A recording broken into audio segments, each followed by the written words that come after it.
Values Education 7, Quarter 3, Learning Competency 1A. Natutukoy ang mga sariling talento at hilig, kaagapay ang kapwa. Diagnostic test.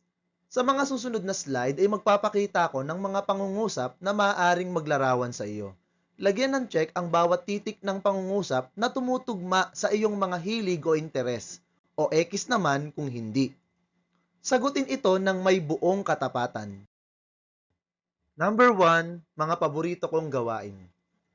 A. Tumugtog o umawit.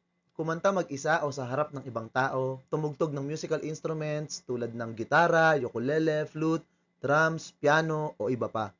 Sumulat ng awitin, makinig sa musika at suriin ang iba't ibang music genre o sumali sa banda o choir. B. Mag-organize o gumawa ng mga to-do list o markahan sa kalendaryo ang mga gawain mo sa bawat petsa o mag-organize ng mga impormasyon sa pamamagitan ng mga chart. C. Mag-compute o mag-solve ng mga math problem, puzzle o logic game. Mag-program or code ng mga simpleng app o laro. Mag-computer o maglaro ng mga online game na kinapapalooban ng mga problem solving o strategy. Magdisenyo. Magdisenyo tulad ng poster, drawing, TikTok o Facebook post, mag-edit ng videos o pictures, gumawa ng mga montage para sa school project o social media, mag-sketch o mag-paint gamit ang traditional tool o kaya digital tool. E. Magsulat.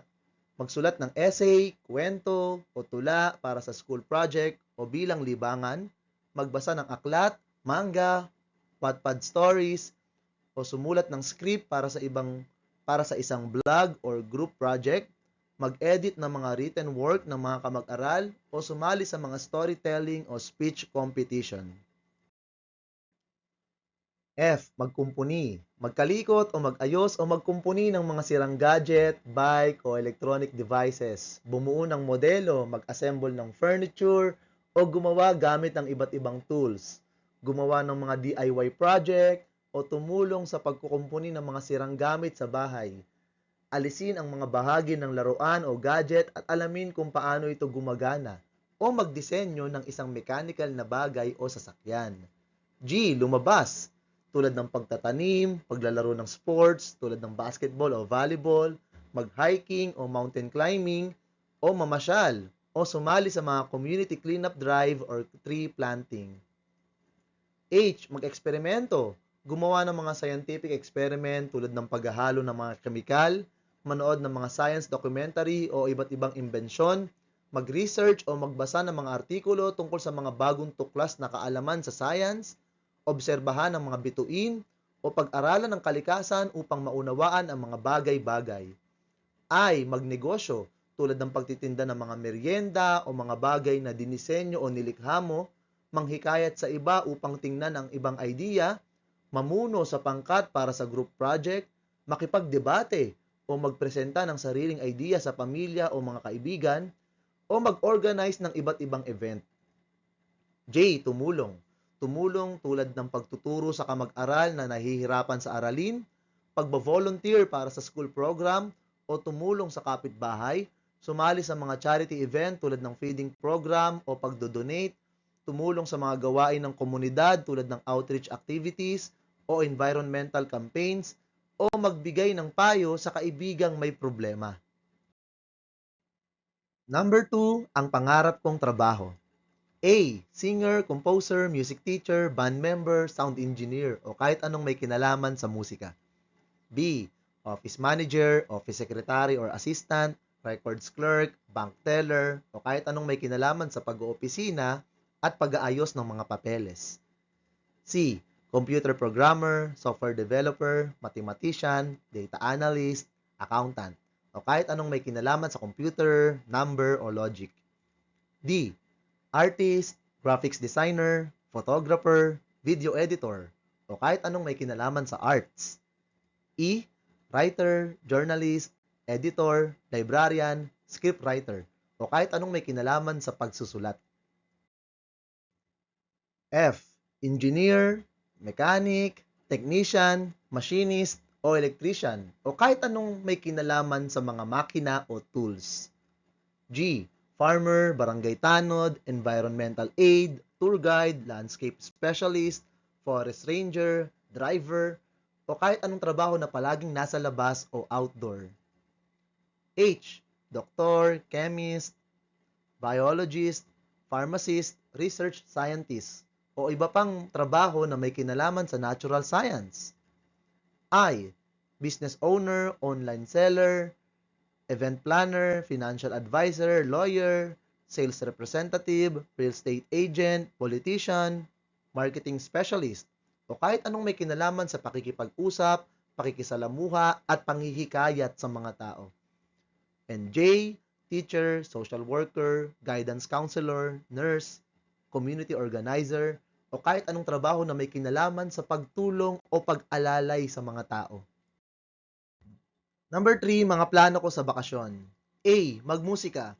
Sumali sa music workshop o magsimula ng banda, mag-record ng sariling musika, mag-aral ng musical instruments, sumulat ng kanta, tumuklas ng mga bagong kanta, o manood ng mga concert o musical performance.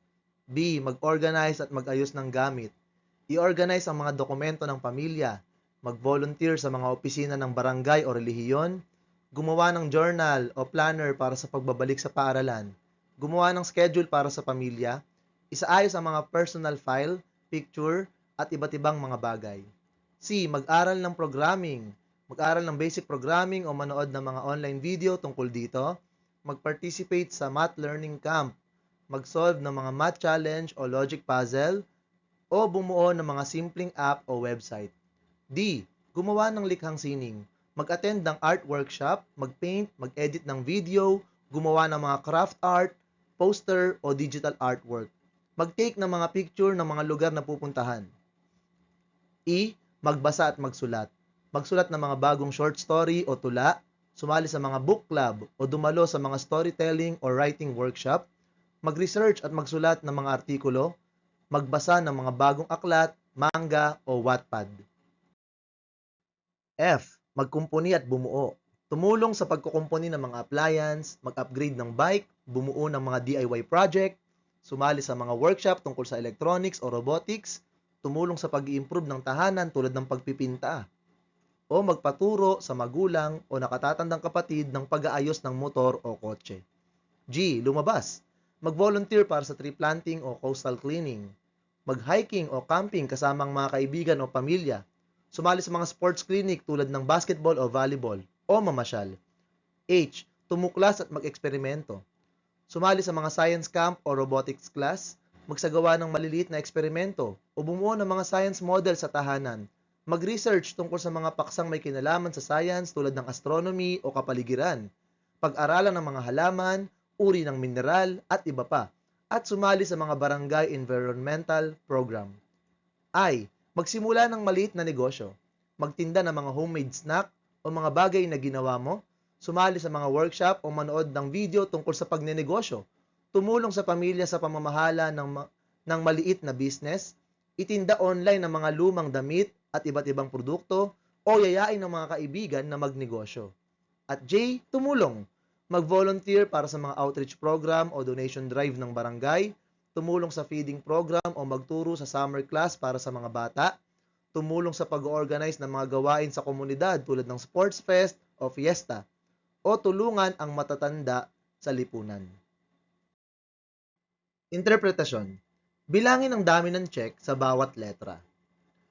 Ang letra o mga letra na may pinakamaraming check ay ang larangan ng hilig o mga hilig na iyong kinabibilangan.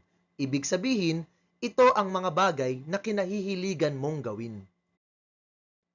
Narito ang 10 larangan ng hilig. Kung pinakamarami ang check mo sa A, ang iyong hilig ay musical. Kung B naman, ito ay clerical. Kung C, computational. D, artistic. E, literary. F, mechanical. G, outdoor. H, scientific. I, persuasive. At J, social services. Ano ang hilig?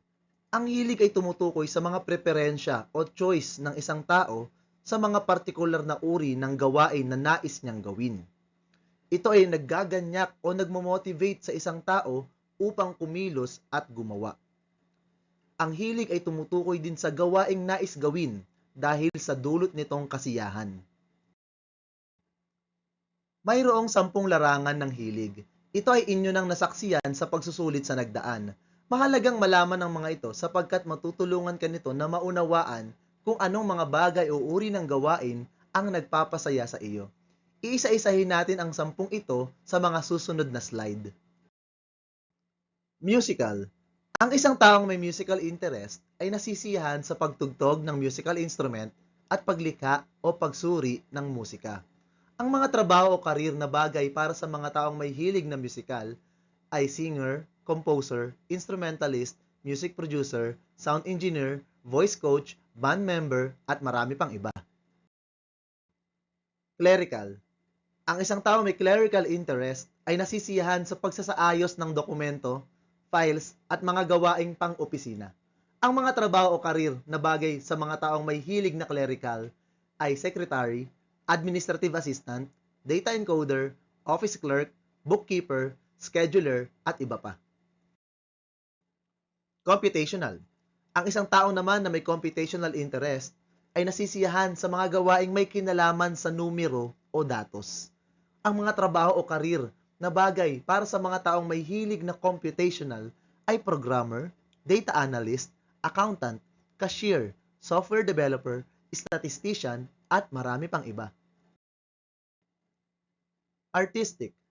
Ang isang taong may artistic interest ay nasisiyahan sa mga gawaing may kinalaman sa sining tulad ng visual arts, design, at performing arts. Ang mga trabaho o karir para sa mga taong may hilig na artistic ay graphic designer, animator, illustrator, photographer, interior designer, actor, choreographer, at iba pa.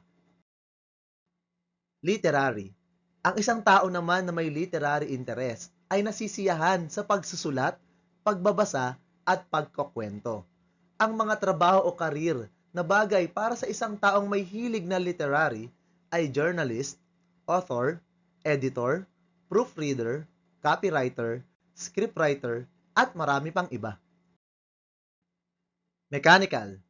Ang isang taong may mechanical interest ay nasisiyahan sa paggawa gamit ang makina at tools. Ang mga trabaho o karir na bagay para sa mga taong may hilig na mechanical ay mekaniko, mechanical or electrical engineer, technician, karpintero, machine operator, at marami pang iba. Outdoor. Ang isang taong may outdoor interest ay nasisiyahan sa mga gawaing panlabas o mga gawaing may kinalaman sa kalikasan at kapaligiran. Ang mga trabaho o karir na bagay para sa mga taong may hilig na outdoor ay magsasaka, park ranger, driver, tour guide, wildlife photographer, mangingisda, travel vlogger, at marami pang iba. Scientific. Ang isang taong may scientific interest ay nasisiyahan sa pagtuklas ng bagong kaalaman, pag-eeksperimento, at pag-iimbestiga sa pisikal at likas na daigdig. Ang mga trabaho o karir na bagay para sa mga taong may hilig na scientific ay biologist, chemist, physicist, medical researcher, environmental scientist, at marami pang iba. Persuasive. Ang isang taong may persuasive interest ay nasisiyahan naman sa pamumuno, panghihikayat, at pag-iimpluwensya sa iba. Ang mga trabaho o karir na bagay para sa mga taong may hilig na persuasive ay sales representative, lawyer, politician, negosyante, vendor, motivational speaker, vlogger, social media influencer, at marami pang iba. At social services. Ang isang taong may interes sa social services ay nasisiyahan sa pagtulong sa kapwa at sa mga gawaing nagpapabuti sa pamayanan. Ang mga trabaho o karir na bagay para sa mga taong may hilig na social services ay teacher, nurse, social worker, guidance counselor, psychologist, at iba pa. Ito ang 10 larangan ng hilig, mga bagay o gawain na nakapagpapasaya sa atin. Tulad ng nabanggit sa umpisa, mahalagang malaman at makilala mo ang iyong mga hilig sapagkat matutulungan ka nitong maunawaan ang mga bagay na nakapagpapasaya sa iyo. Diagnostic test. Sa mga susunod na slide ay magpapakita ako ng mga pangungusap na maaaring maglarawan sa iyo. Lagyan ng check ang bawat titik ng pangungusap na tumutugma sa iyong kakayahan o X kung hindi. Sagutin ito ng may buong katapatan. Number 1. Letter A. Mahusay ako sa pagme-memorize ng mga petsa at pangalan. Letter B. Mas mabilis akong matuto sa pakikinig. C. Mahusay akong magpahayag ng aking mga idea sa pamamagitan ng pagsusulat. D. Mabilis akong matuto ng mga bagong salita. At E. Mahusay akong gumawa o sumulat ng kwento, tula o essay. Number 2. A. Kaya kong mag-solve ng math problem nang hindi gumagamit ng papel at panulat. B. Mahusay ako sa pagsosolve ng mga puzzle. C. Nagagawa ko ng mabilis at wasto ang pagkakalculate. D. Mahusay ako sa mga numero at equation. At E. Sinusuri o ina-analyze ko ang mga sitwasyon upang makahanap ng solusyon sa problema. Number 3. A. Madali kong nabibigyan ng kahulugan ang mga simbolo tulad ng sa mapa o mga diagram. B. Mahusay ako sa pagguhit at pagdidisenyo. C. Mahusay ang aking imahinasyon. D. Madali kong nasusundan ang mga direksyon sa mapa. At E. Hindi ako malilimutin sa mga lugar na napuntahan ko na. 4. A.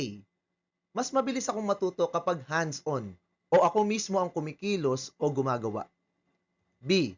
Mahusay ako sa sports, pagsasayaw o iba't ibang pisikal na gawain. C.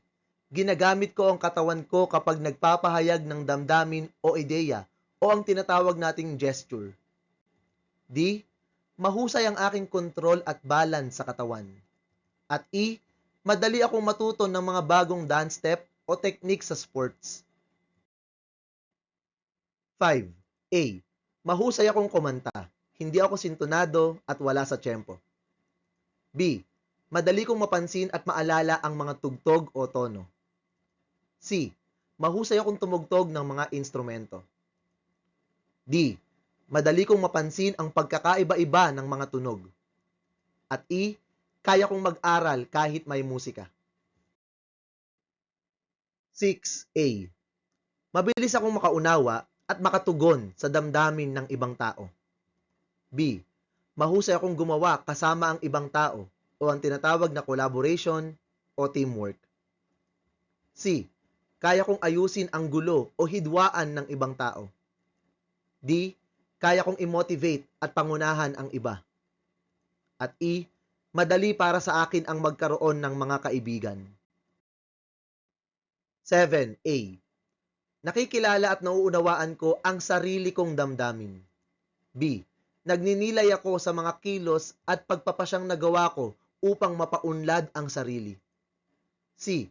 Alam ko ang mga kalakasan at kahinaan ko. D. Mas madali para sa akin ang gumawa ng mag-isa. At E. Madalas ay hindi ko kailangan ng mga payo mula sa iba. 8. A.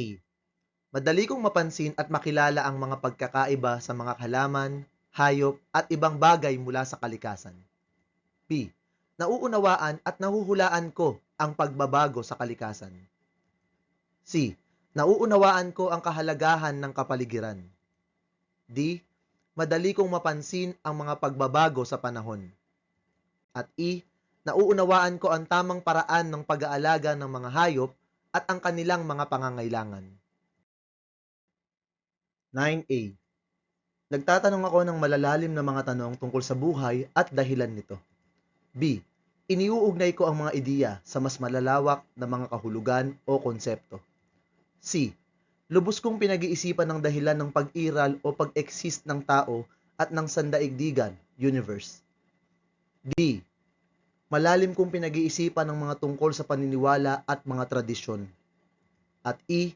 Pinagninilayan ko kung paano nagiging magkakaugnay ang mga bagay sa daigdig. Bilang interpretasyon, bilangin ang dami ng check sa bawat numero. Ang numero o mga numero na may pinakamaraming check ay ang uri ng talino na iyong tinataglay. Kung ang number 1 ang may pinakamaraming check sa iyo, ang talino mo ay verbal linguistic. Kung ang number 2 ang may pinakamaraming check sa iyo, ang iyong talino ay logical mathematical. Kung sa number 3 ka naman pinakamaraming na-checkan, ikaw ay may talinong visual spatial. Bodily kinesthetic ang iyong talino kung pinakamarami ang iyong check sa number 4.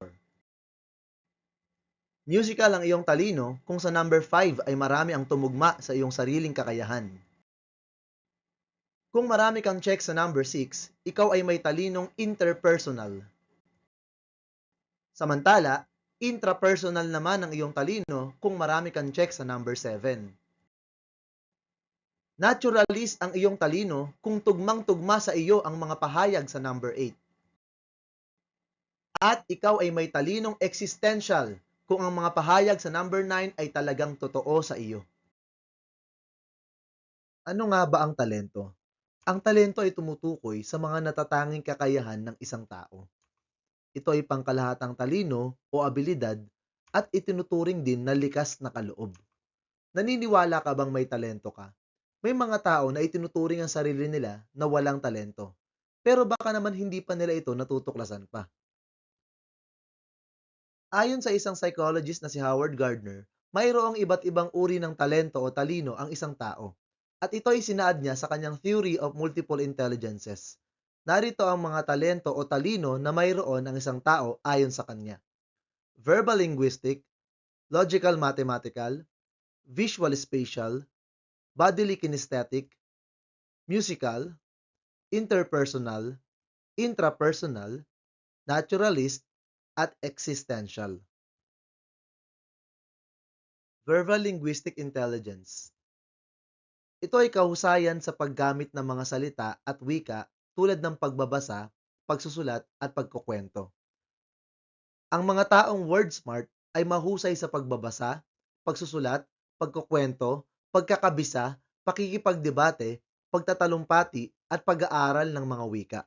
Ang mga taong may ganitong talino ay mahusay sa paggamit ng mga salita. Ito man ay pasulat o pasalita. Malawak ang kanilang bokabularyo at nauunawaan nila kung kailan at paano gagamitin ang mga salitang natututuhan. Madali para sa kanila ang pag-aaral ng ibang wika o dialekto. Ang isa sa mga pinakapopular na tao na may ganitong talino ay ang makikita natin sa larawan, si Jose Rizal. Marami siyang naisulat na mga tula at nobela, kabilang ang pinakapopular na Noli Me Tangere at El Filibusterismo, na tumatalakay sa lipunang Pilipino at ang pangangailangan nito ng pagbabago. Si Jose Rizal ay natuto rin ng 22 magkakaibang wika at dialekto. At ayon sa kanyang Greek professor sa Spain, wala raw siyang ibang naging estudyante na nahigitan ang kakayahan ni Rizal. Ang mga trabaho o karir para sa mga taong may talinong verbal linguistic ay radio announcer, news reporter, voice artist, journalist, TV host, comedian, writer o author, language teacher, scriptwriter, sales personnel, vlogger, at marami pang iba. Logical Mathematical Intelligence. Ito ay talinong may kinalaman sa kahusayan sa paglutas ng mga problema o logical problems, numero, at pag-iisip sa lohikal na paraan. Ang mga taong logic smart ay mahusay sa logical reasoning, pattern recognition, abstract thinking, at mga numero. Taglay ng mga taong may talino nito ang mabilis na pagkatuto sa pamamagitan ng pangangatwiran at paglutas ng suliranin o problem solving. Ito ay talinong kaugnay ng lohika, paghahalaw at numero. Gaya ng inaasahan, ang talinong ito ay may kinalaman sa kahusayan sa matematika, chess, computer programming at iba pang kaugnay na gawain. Gayunpaman, mas malapit ang kaugnayan nito sa kakayahan sa siyentipikong pag-iisip at pagsisiyasat, pagkilala ng abstract patterns at kakayahang magsagawa ng mga nakalilitong pagtutuos. Ang mga trabaho o karir na bagay para sa mga taong may talinong logical mathematical ay accountant, math teacher, scientist, engineer, software developer, doktor, at marami pang iba. Visual Spatial Intelligence. Ito ay talinong may kinalaman sa kahusayan sa espasyo o space at paglikha ng larawan o disenyo sa imahinasyon man o sa tunay na buhay. Ang mga taong picture smart ay mahusay sa direksyon, pagguhit, pagdidisenyo at pag-iimagine ng mga larawan. Ang taong may talinong visual spatial ay mabilis matuto sa pamamagitan ng paningin at pag-aayos ng mga idea. May kakayahan sila na makita sa kanilang isip ang mga bagay upang makalikha ng isang produkto o makalutas ng suliranin. May kaugnayan din ang talinong ito sa kakayahan sa matematika. Maraming tao ang kilala sa pagkakaroon ng ganitong talino, lalo na ang mga artists. Subalit, isa sa mga pinakapopular na tao na may katalinuhang visual spatial ay ang Billiard Hall of Famer at tinuturing na GOAT o Greatest of All Time na si Efren Bata Reyes. Mayroon siyang pambihirang kakayahan na lumikha ng larawan sa kanyang isip ukol sa magiging kahihinatnan ng mga bola sa billiard table sa oras na ito ay kanyang tirahin.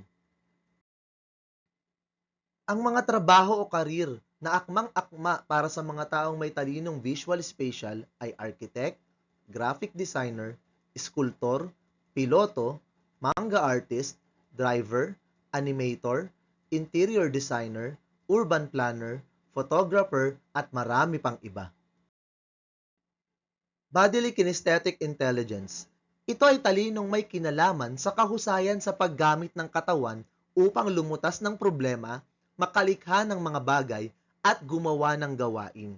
Ang mga taong body smart ay mahusay sa coordination at kontrol ng katawan. Ang taong may ganitong talino ay natututo sa pamamagitan ng mga konkretong karanasan o interaksyon sa kapaligiran. Mas natututo siya sa pamamagitan ng paggamit ng kanyang katawan, tulad halimbawa sa pagsasayaw o paglalaro. Sa kabuuan, mahusay siya sa pagbubuo at paggawa ng mga bagay gaya ng pagkakarpintero.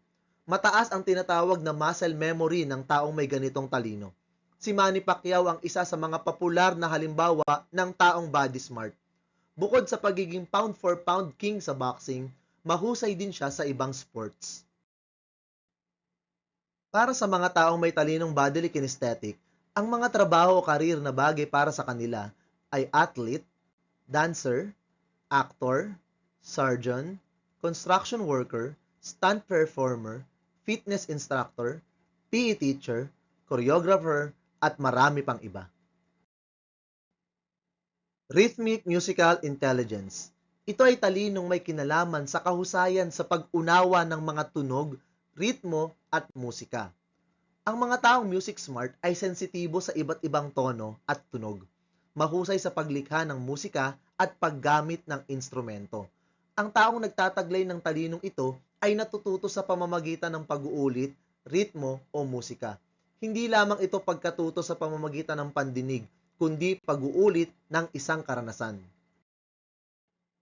Ang mga trabaho o career para sa mga taong may talinong rhythmic musical ay musician, composer, singer, music teacher, vocal coach, sound engineer, DJ, music producer, conductor, band member, at marami pang iba. Interpersonal intelligence. Ito ay kahusayan sa pakikitungo sa ibang tao at pag-unawa sa kanilang emosyon. Ang mga taong people smart ay mahusay sa pagbabasa ng emosyon at pangangailangan ng iba. May kasanayan sila sa pakikipag-communicate at pagbuo ng relasyon. Ito ang talino sa interaksyon o pakikipag-ugnayan sa ibang tao. Ito ang kakayahan na makipagtulungan at makiisa sa isang pangkat.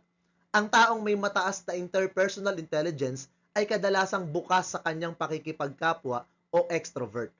Siya ay sensitibo at mabilis na nakatutugon sa pagbabago ng damdamin, motibasyon at disposisyon ng kapwa. Mahusay siya sa pakikipag-ugnayan ng may pagdama at pag-unawa sa damdamin ng kapwa. Siya ay epektibo bilang pinuno o tagasunod. Para sa isang taong people smart, madali ang magkaroon ng mga kaibigan. Narito ang mga trabaho o karir para sa mga taong may talinong interpersonal: teacher, counselor, psychologist, social worker, sales personnel, coach, nurse, manager, human resource professional, politician, at iba pa. Intrapersonal intelligence. Ito ay talinong may kinalaman sa kahusayan sa pag-unawa, pagsusuri, at pagkilala sa sariling damdamin, isip, at motibasyon. Ang mga taong self-smart ay may kamalayan sa sarili, nagninilay, mahusay sa pagtatakda ng mga layunin para sa buhay at pagpapasya. Sa talinong ito, natututo ang tao sa pamamagitan ng damdamin, halaga at pananaw. Ito ay talino na kaugnay ng kakayahan na magnilay at masalamin ang kalooban. Karaniwan ang mga taong may ganitong talino ay malihim at mapag-isa o introvert. Mabilis niyang nauunawaan at natutugunan ang kanyang nararamdaman at motibasyon. Ang mga taong self-smart ay may malalim na pagkakilala sa kanyang angking mga talento, kakayahan at kahinaan. Ang mga trabaho o career para sa mga taong may talinong intrapersonal ay manunulat, philosopher, counselor, therapist, life coach, researcher, at marami pang iba. Naturalist intelligence. Ito ay talinong may kinalaman sa kahusayan sa pag-unawa ng kalikasan at pagkilala sa mga pattern ng likas na daigdig. Ang taong nature smart ay nakikilala ang mga pagkakaiba sa halaman, hayop, at iba pa sa kalikasan. Ang mga taong nature smart ay may kakayahang makilala, mapagpangkat-pangkat, at matukoy ang mga pattern sa kalikasan. Sila ay sensitibo sa kanilang paligid maging sa mga natural phenomena. Ang mga trabaho o karir para sa mga taong may talinong naturalist ay magsasaka, zoologist, botanist, ecologist, wildlife photographer, park ranger, biologist, veterinaryo, at marami pang iba. At existential intelligence. Ito ay talinong may kinalaman sa pagiging mahusay sa pagtatanong at pag-iisip ng malalalim na mga tanong tungkol sa dahilan ng pag-iral ng buhay, universe, at lahat ng bagay. Ang mga taong big question smart o yung tinatawag din nating life smart ay mahusay sa pagninilay tungkol sa dahilan ng pag-iral ng buhay, etika, at universe, at sagutin ang mga tanong tungkol dito. Ito ay talino sa pagkilala sa pagkakaugnay ng lahat sa daigdig, na itatanong nila sa kanilang sarili, bakit ako nilikha? Ano ang papel na gagampanan ko sa mundo? Saan ang lugar ko sa aking pamilya, sa paaralan, at sa lipunan? Ang talinong ito ay naghahanap ng paglalapat at makatotohanang pag-unawa ng mga bagong kaalaman sa mundong ating ginagalawan. Ang mga trabaho o karir para sa mga taong may talinong existential ay philosopher, tagapagturo ng relihiyon, motivational speaker, author, counselor, historian, at marami pang iba. At ito ang siyam na multiple intelligences ni Howard Gardner. Naniniwala si Gardner na taglay natin ang siyam na ito, subalit magkakaiba ang antas o level ng talino natin sa bawat isa. Maaaring may mga taong mataas ang talino bilang naturalist, subalit mababa naman sa verbal linguistic. May mga tao naman na kapwa matataas ang talinong interpersonal, musical at visual spatial, subalit hindi mahusay sa paggamit ng katawan. Ano man ang iyong talino o mga talino, maging mga kahinaan, mahalagang alam mo ito at pahalagahan, sapagkat malaki ang gagampanan nito sa iyong mga pagpapasya. Values Education 7, Quarter 3, Learning Competency 1B, na ipaliliwanag na ang pagtuklas at pagpapaunlad ng sariling talento at hilig kaagapay ang kapwa ay nakatutulong sa pagtupad sa mga tungkulin, pagbuo ng pananaw sa ninanais na propesyon, kursong akademiko, technical vocational, sining at sports, negosyo o hanap buhay, at paglilingkod sa kapwa ayon sa kanyang kakayahan. Balikan muna natin ang ating naging aralin sa nagdaan. Tinalakay natin sa nagdaang aralin ang talento at hilig. Ang talento o talino ay tumutukoy sa pambihira at likas na kakayahan ng tao. Samantalang ang hilig ay preferensya sa mga partikular na uri ng gawain o ito'y mga bagay na nagbibigay sa iyo ng kasiyahan. Bakit mahalaga na matuklasan at mapaunlad natin ang ating mga talento at hilig? Yan ang ating sasagutin sa mga susunod na slide.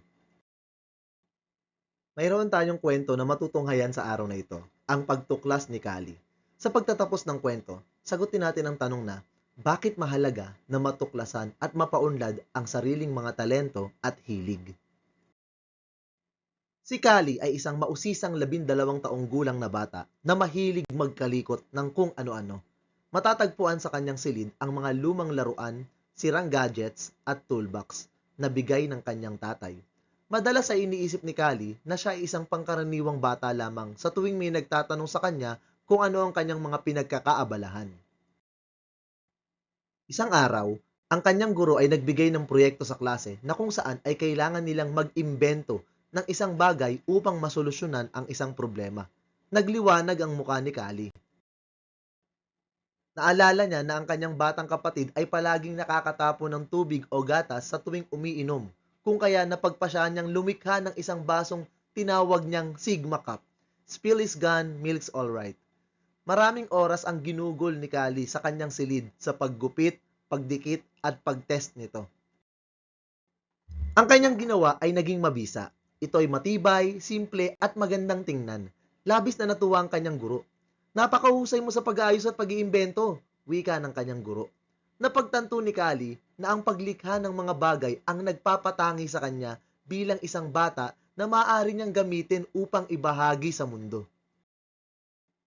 Sa School Invention Fair, nagwagi ang Sigma Cup ni Kali. Masayang-masaya ang kanyang mga guro at magulang. Sa unang pagkakataon, naging proud si Kali sa kanyang nagawa. Siguro nga ay hindi ako ordinaryong bata, naisip niya. Nagsimula si Kali na mag-ayos ng mga sirang gamit sa bahay tulad ng lumang lampshade ng kanyang nanay. Bumuo rin siya ng mas maayos na bookshelf at kulungan ng ibon para sa kanilang mga alaga.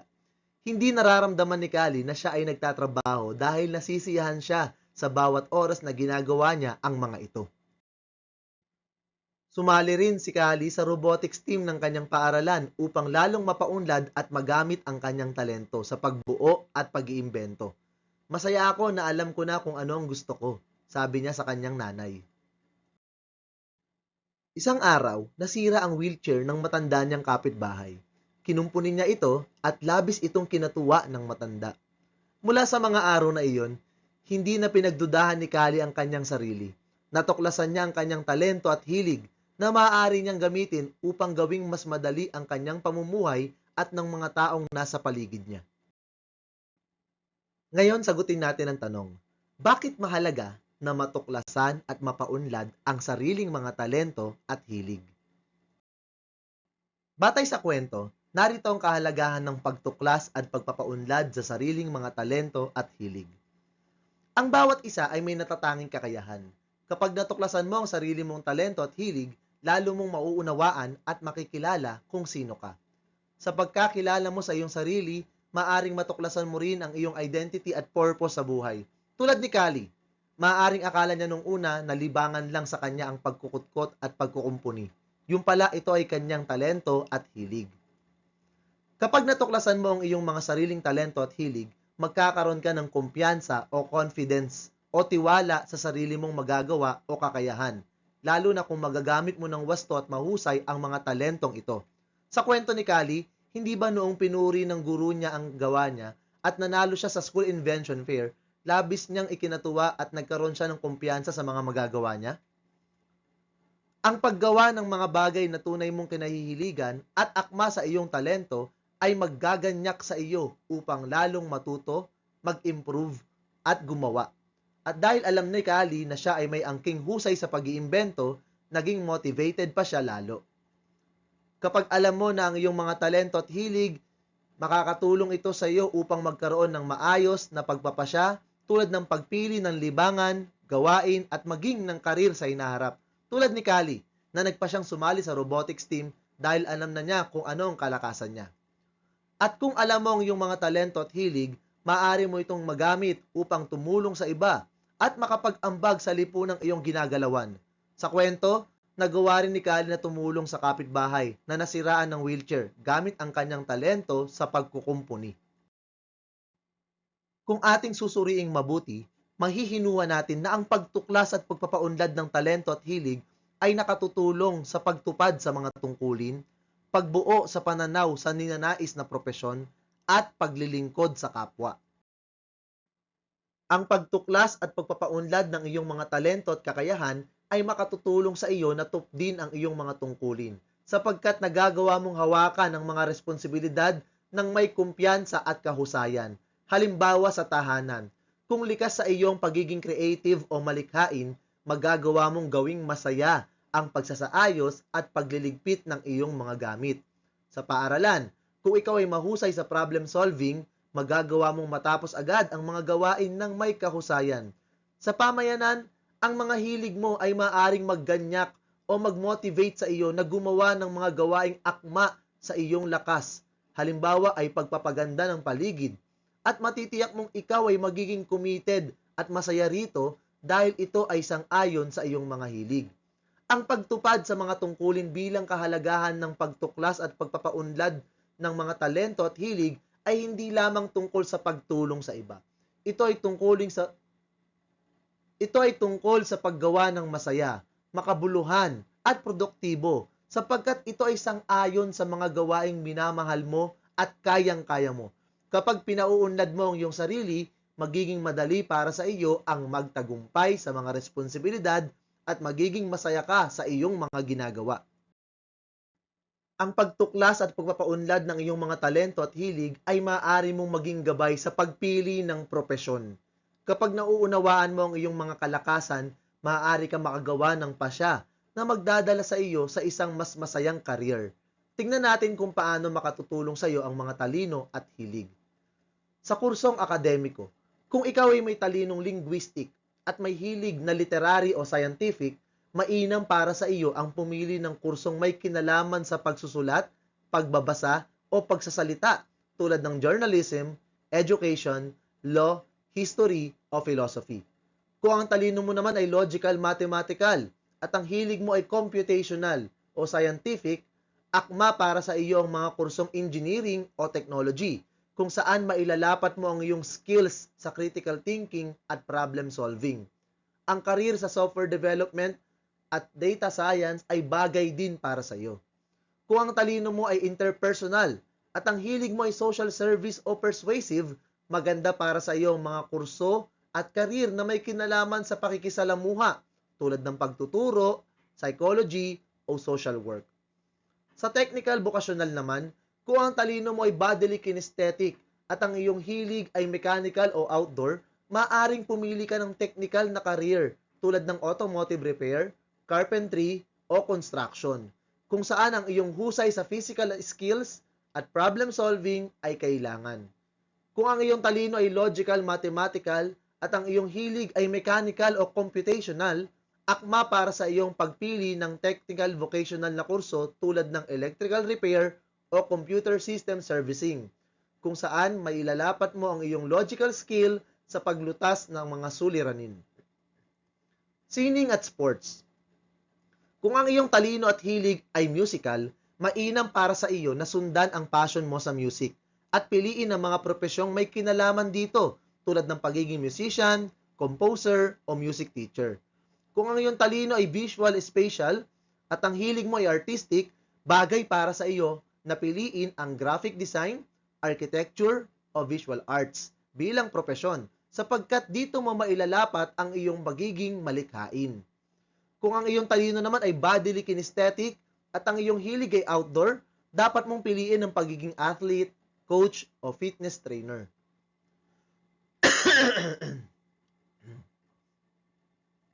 At negosyo o hanap buhay.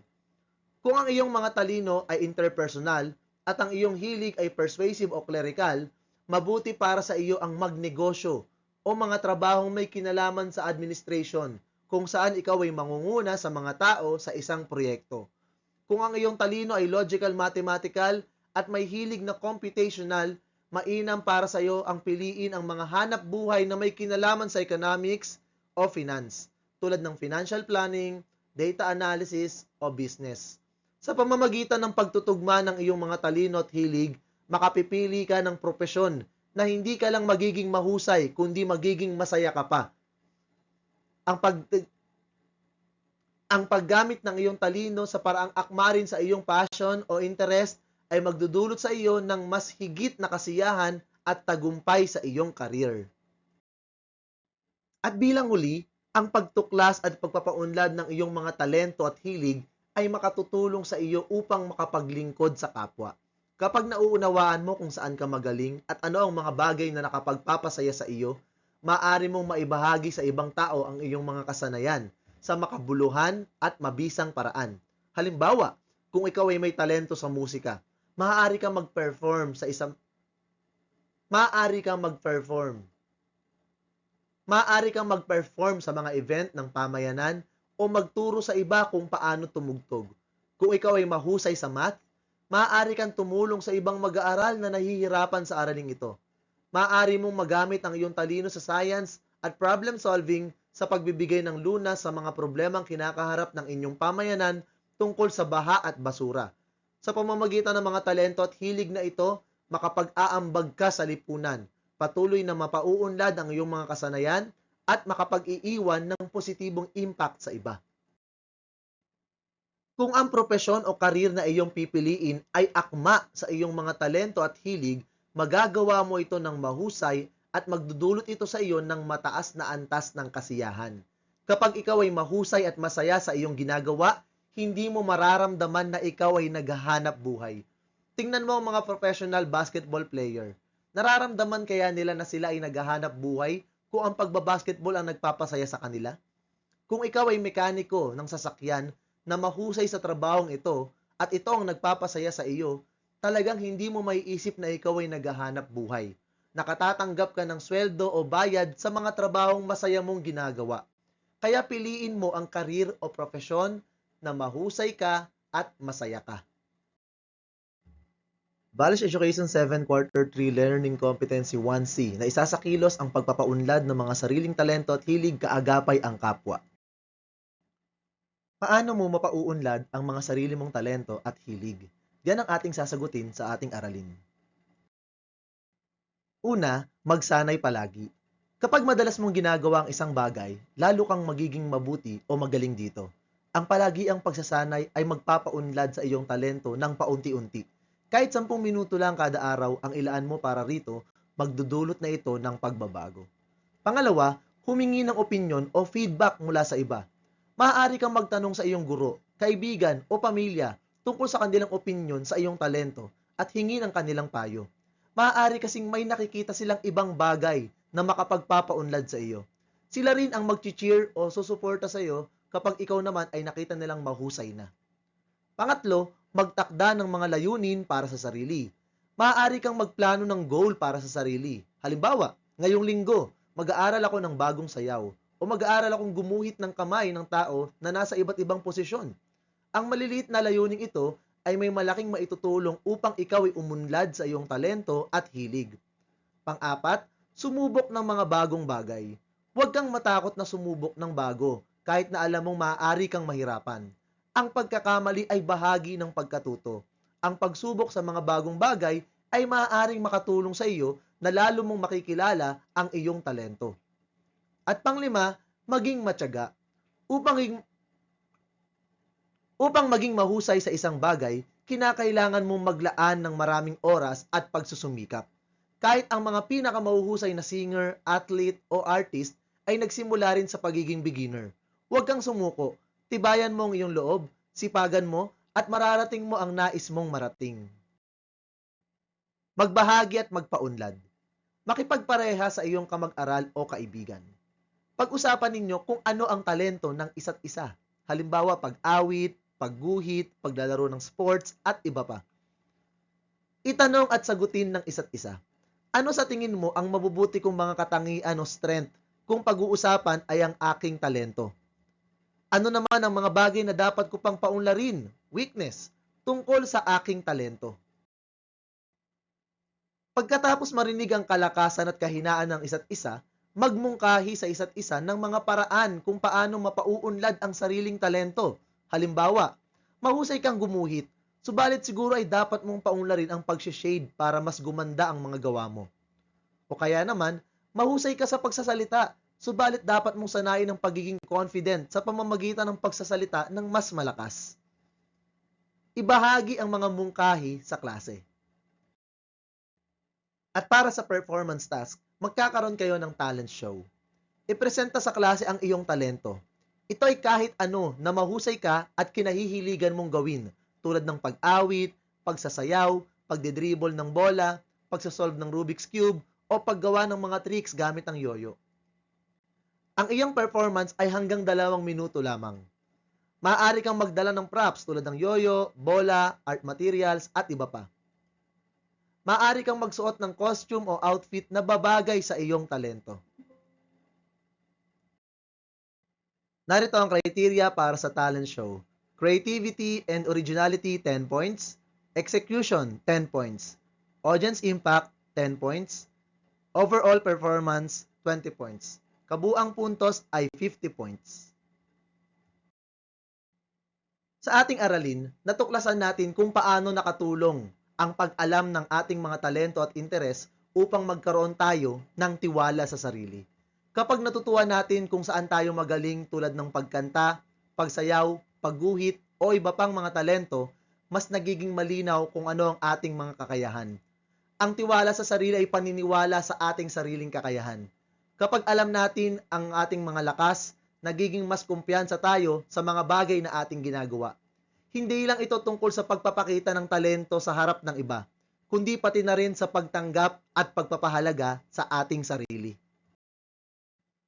Bakit nga ba mahalaga ang pagkakaroon ng tiwala sa sarili? Ito ay nakakatulong sa pagharap sa mga hamon.